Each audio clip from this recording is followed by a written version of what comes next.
மண்டலம்மா மண்டலம்மா துருவனல்ல மண்டலம்மா மண்டலத்தை ஆண்டு வரும் அம்மாடி அம்மா மன்னவளா தூருவாசல் அந்நர வேலையிலேவும் மண்டலம் என்று சொல்லக்கூடிய மண்டலத்தை தகித்தோடு பரிபாலன தூர்வாசக மகரிஷி. அந்த தூர்வாசக மகரிஷி ஆகப்பட்டவர் சிவபெருமான நோக்கி சிவபெருமான் மட்டுமில்லாது மும்மூர்த்திகளையும் வேண்டி பல அரிய வரங்களை பெற்றிருக்கின்றார்.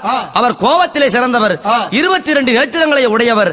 அப்படிப்பட்ட தூர்வாச மகரிஷி ஆகப்பட்டவர் தான் என்ற அகங்காரத்தை கொண்டு இந்த மும்மூர்த்திகளை சென்று காண வேண்டும். அப்படி கண்டோம் என்றால் நம்மை மதிப்பவருக்கு வரங்களையும் மதியாமல் இருப்பவர்களுக்கு சாபத்தையும் கொடுக்க வேண்டும். அப்படி என்று எண்ணத்தை கருத்திலே கொண்டு ஆண்டவன் எங்கே வருகின்றார்? அம்மா ஆண்டவன் எங்கே வருகின்றார்?